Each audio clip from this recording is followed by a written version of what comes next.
नमस्कार दोस्तों, आप सभी का हार्दिक स्वागत है। आज हम बात करने वाले हैं ईपीएस 95 पेंशन से जुड़े उस बड़े मुद्दे की जिसका इंतजार देश के लाखों पेंशनर कई वर्षों से कर रहे हैं। लंबे समय से न्यूनतम पेंशन बढ़ाने, महंगाई भत्ते को जोड़ने और वरिष्ठ नागरिकों को सम्मानजनक जीवन देने की मांग लगातार उठती रही है। इसी बीच कई तरह की चर्चाएं, बैठकों की खबरें और विभिन्न संगठनों की गतिविधियां एक बार फिर सुर्खियों में हैं। ऐसे में हर पेंशनर के मन में एक ही सवाल है कि क्या अब वह समय करीब आ रहा है जब उनकी मांगों पर कोई ठोस निर्णय देखने को मिलेगा। दोस्तों, ईपीएस 95 से जुड़े लाखों पेंशनरों का कहना है कि वर्तमान पेंशन राशि बढ़ती महंगाई के दौर में उनकी ज़रूरतों को पूरा करने के लिए पर्याप्त नहीं है।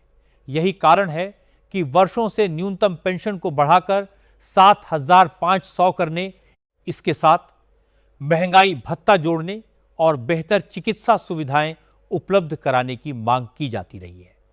विभिन्न पेंशनर संगठन लगातार यह तर्क देते रहे हैं कि जिन्होंने अपने जीवन के महत्वपूर्ण वर्ष देश की औद्योगिक और आर्थिक प्रगति में योगदान देते हुए बिताए हैं, उन्हें वृद्धावस्था में आर्थिक असुरक्षा का सामना नहीं करना चाहिए। यही भावना इस पूरे आंदोलन की सबसे बड़ी ताकत बन चुकी है। हाल के समय में श्रम मंत्रालय, वित्तीय पक्ष और पेंशन व्यवस्था को लेकर कई स्तरों पर चर्चा होने की बातें सामने आई हैं। हालांकि अभी तक सरकार की ओर से 7,500 पेंशन और डीए को लेकर कोई अंतिम आधिकारिक घोषणा नहीं की गई है, लेकिन यह विषय लगातार चर्चा और विचार विमर्श के केंद्र में बना हुआ है। जानकारों का मानना है कि सरकार के सामने एक ओर पेंशनरों की अपेक्षाएं हैं तो दूसरी ओर वित्तीय प्रबंधन की चुनौतियां भी हैं। ऐसे में किसी भी संभावित निर्णय को व्यापक आर्थिक प्रभावों को ध्यान में रखते हुए तैयार किया जा सकता है। दूसरी, इस पूरे मुद्दे का एक महत्वपूर्ण पहलू यह भी है कि केवल वर्तमान पेंशनरों की बात नहीं हो रही, बल्कि भविष्य के करोड़ों कर्मचारियों का हित भी इससे जुड़ा हुआ है। कई विशेषज्ञ मानते हैं कि यदि पेंशन संरचना में व्यापक सुधार किए जाते हैं तो उसका प्रभाव आने वाले वर्षों तक देखने को मिल सकता है। इसी कारण कुछ सुझावों में वेतन सीमा, योगदान व्यवस्था और पेंशन गणना के तरीकों में बदलाव जैसी बातें भी समय समय पर सामने आती रही हैं। हालांकि इन सुझावों पर अंतिम निर्णय संबंधित संस्थाओं और सरकार के स्तर पर ही लिया जा सकता है। पेंशनर संगठनों का कहना है कि उनकी मांग केवल राशि बढ़ाने तक सीमित नहीं है, बल्कि वे एक ऐसी व्यवस्था चाहते हैं जिसमें महंगाई बढ़ने के साथ पेंशन भी स्वतः समायोजित होती रहे। उनका तर्क है कि यदि जीवन यापन की लागत लगातार बढ़ रही है तो पेंशनरों की आय भी उसी अनुपात में सुरक्षित रहनी चाहिए। यही वजह है कि महंगाई भत्ते को पेंशन से जोड़ने की मांग लंबे समय से प्रमुख मुद्दा बनी हुई है। दूसरी ओर कुछ आर्थिक विशेषज्ञ यह भी मानते हैं कि किसी भी बड़े बदलाव के लिए वित्तीय स्थिरता सुनिश्चित करना आवश्यक होगा ताकि भविष्य में पेंशन फंड पर अतिरिक्त दबाव न पड़े। देश भर में सक्रिय विभिन्न पेंशनर संगठन लगातार अपनी आवाज उठाते रहे हैं। ज्ञापन, बैठकें, प्रतिनिधिमंडलों की मुलाकातें और जन जागरूकता अभियान इस आंदोलन का हिस्सा रहे हैं।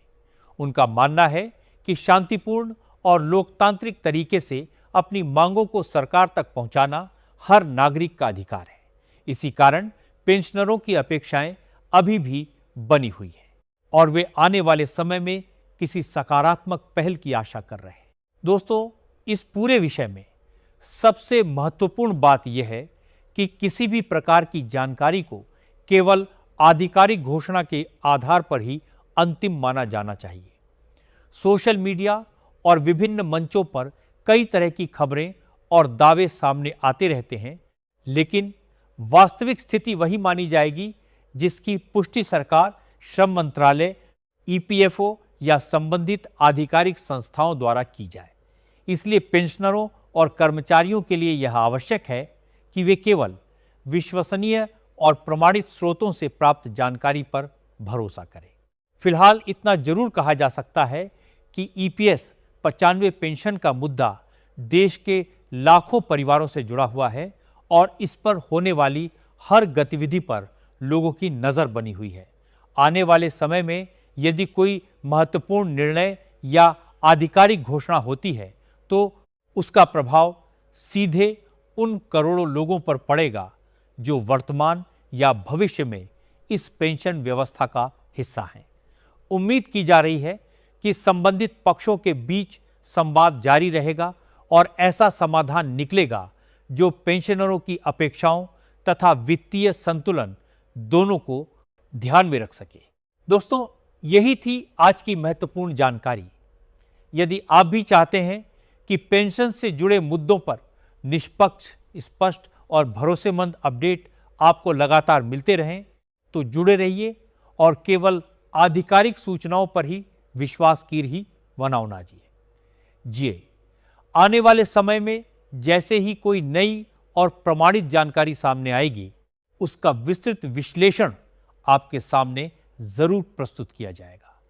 इस पूरे विषय का एक और महत्वपूर्ण पहलू यह है कि देश के लाखों ईपीएस 95 पेंशनर अब केवल आश्वासनों से आगे बढ़कर ठोस और समयबद्ध समाधान की उम्मीद कर रहे हैं।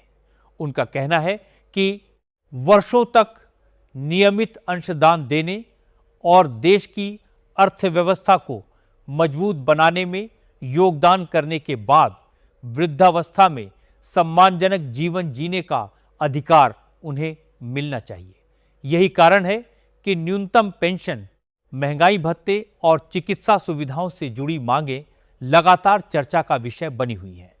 आने वाले दिनों में सरकार, ईपीएफओ और संबंधित पक्षों के बीच होने वाली बैठकों पर सभी की नजर रहेगी, क्योंकि इन्हीं चर्चाओं से यह तय होगा कि पेंशन व्यवस्था में सुधार की दिशा में आगे क्या कदम उठाए जाते हैं।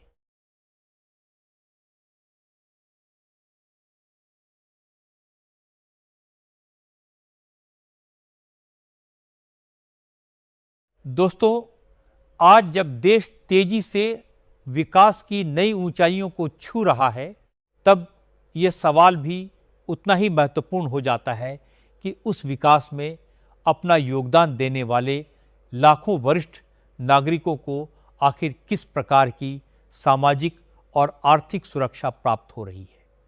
ईपीएस 95 पेंशन का मुद्दा वर्षों से चर्चा का विषय बना हुआ है और इसके पीछे सबसे बड़ा कारण यह है कि लाखों परिवार सीधे तौर पर इस योजना से जुड़े हुए हैं। पेंशनरों का मानना है कि उन्होंने अपने जीवन का एक बड़ा हिस्सा मेहनत, अनुशासन और समर्पण के साथ कार्य करते हुए बिताया है। इसलिए वृद्धावस्था में उन्हें ऐसी व्यवस्था मिलनी चाहिए जो उनके जीवन को सम्मान और सुरक्षा प्रदान कर सके। यही भावना इस पूरे आंदोलन और मांग के केंद्र में दिखाई देती है। समय के साथ महंगाई में लगातार वृद्धि हुई है। दैनिक जीवन में उपयोग होने वाली वस्तुओं से लेकर चिकित्सा सेवाओं तक लगभग हर क्षेत्र में खर्च बढ़ा है। ऐसे में कई पेंशनर यह महसूस करते हैं कि वर्तमान पेंशन राशि उनकी आवश्यकताओं को पूरा करने के लिए पर्याप्त नहीं है। यही कारण है कि न्यूनतम पेंशन बढ़ाने और इसे समय समय पर महंगाई के अनुसार समायोजित करने की मांग लंबे समय से उठती रही है। उनका तर्क है कि यदि जीवन यापन की लागत बढ़ रही है तो वरिष्ठ नागरिकों की आय भी उसी अनुपात में सुरक्षित रहनी चाहिए ताकि उन्हें आर्थिक कठिनाइयों का सामना न करना पड़े। कई जानकार यह भी बताते हैं कि किसी भी देश की सामाजिक सुरक्षा व्यवस्था उसकी संवेदनशीलता और दूरदर्शिता का प्रतीक होती है। जब कोई सरकार अपने वरिष्ठ नागरिकों के कल्याण को प्राथमिकता देती है तो उसका सकारात्मक प्रभाव पूरे समाज पर पड़ता है। यही कारण है कि पेंशन व्यवस्था में सुधार को केवल वित्तीय निर्णय नहीं बल्कि सामाजिक निवेश के रूप में भी देखा जाता है। इससे न केवल पेंशनरों को राहत मिलती है बल्कि उनके परिवारों को भी मानसिक और आर्थिक सुरक्षा प्राप्त होती है। पेंशन सुधार को लेकर विभिन्न संगठनों ने समय समय पर अपनी मांगें रखी हैं। इन मांगों में न्यूनतम पेंशन बढ़ाने के साथ साथ चिकित्सा सहायता, महंगाई भत्ता और अन्य सामाजिक सुरक्षा उपायों को भी शामिल किया जाता रहा है। उनका कहना है कि वृद्धावस्था में स्वास्थ्य संबंधी समस्याएं बढ़ जाती हैं और कई बार चिकित्सा खर्च इतना अधिक हो जाता है कि सीमित आय वाले परिवारों के लिए उसे वहन करना कठिन हो जाता है। इसलिए यदि भविष्य में कोई व्यापक सुधार योजना बनाई जाती है तो उसमें स्वास्थ्य सुरक्षा को भी महत्वपूर्ण स्थान दिया जाना चाहिए। इस पूरे विषय का एक और महत्वपूर्ण पहलू यह है कि आज के कर्मचारी ही कल के पेंशनर बनेंगे। इसलिए जो भी निर्णय लिए जाएंगे उनका प्रभाव आने वाले दशकों तक देखने को मिलेगा। यदि पेंशन व्यवस्था मजबूत और स्थायी बनाई जाती है तो इससे भविष्य के कर्मचारियों में भी विश्वास बढ़ेगा। वे यह महसूस करेंगे कि सेवानिवृत्ति के बाद उनके लिए एक मजबूत सामाजिक सुरक्षा तंत्र उपलब्ध रहेगा। यही विश्वास किसी भी कर्मचारी के मनोबल और कार्यक्षमता को बढ़ाने में महत्वपूर्ण भूमिका निभाता है। विशेषज्ञों का मानना है कि पेंशन व्यवस्था में सुधार के लिए दीर्घकालिक दृष्टिकोण अपनाना आवश्यक है। केवल तत्काल राहत देना पर्याप्त नहीं होगा, बल्कि ऐसी संरचना विकसित करनी होगी जो आने वाले वर्षों तक टिकाऊ बनी रहे। इसके लिए वित्तीय संसाधनों, योगदान व्यवस्था, निवेश प्रबंधन और लाभ वितरण जैसे विभिन्न पहलुओं पर संतुलित विचार करना जरूरी है। किसी भी सफल योजना की सबसे बड़ी पहचान यही होती है कि वह वर्तमान और भविष्य दोनों की जरूरतों को पूरा कर सके। डिजिटल युग में पारदर्शिता और सुगमता भी एक महत्वपूर्ण विषय बन चुका है। आज अधिकांश सरकारी सेवाएं ऑनलाइन उपलब्ध हैं और पेंशन प्रणाली भी धीरे धीरे अधिक डिजिटल और पारदर्शी होती जा रही है। इससे लाभार्थियों को अपने रिकॉर्ड देखने, शिकायत दर्ज कराने और आवश्यक जानकारी प्राप्त करने में सुविधा मिलती है। आने वाले समय में तकनीकी सुधारों के माध्यम से इस व्यवस्था को और अधिक प्रभावी बनाया जा सकता है, जिससे पेंशनरों को बेहतर अनुभव प्राप्त हो। पेंशनरों की अपेक्षाओं के साथ साथ वित्तीय स्थिरता भी एक महत्वपूर्ण मुद्दा है। किसी भी बड़े निर्णय से पहले यह सुनिश्चित करना आवश्यक होता है कि संबंधित फंड पर अनावश्यक दबाव न पड़े और भविष्य में योजना की निरंतरता बनी रहे। इसलिए विशेषज्ञों का सुझाव है कि किसी भी सुधार को चरणबद्ध और सुविचारित तरीके से लागू किया जाए। इससे लाभार्थियों को राहत भी मिलेगी और व्यवस्था की मजबूती भी बनी रहेगी। आज देश भर के लाखों परिवार इस विषय से जुड़े अपडेट्स पर नजर बनाए हुए हैं। हर नई चर्चा, हर बैठक और हर आधिकारिक बयान को बड़ी उम्मीद के साथ देखा जाता है। हालांकि यह याद रखना महत्वपूर्ण है कि अंतिम और प्रामाणिक जानकारी केवल आधिकारिक घोषणाओं से ही प्राप्त होती है।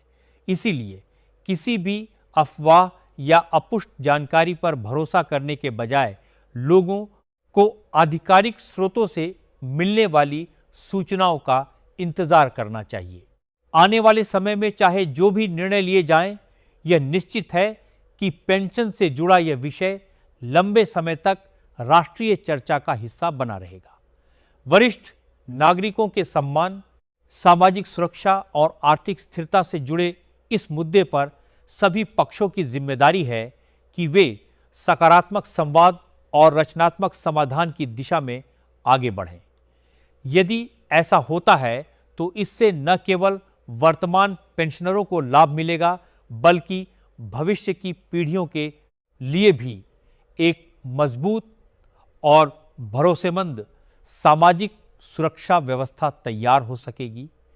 यही वह लक्ष्य है जिसकी ओर सभी की उम्मीदें टिकी हुई है और जिसके लिए लगातार प्रयास किए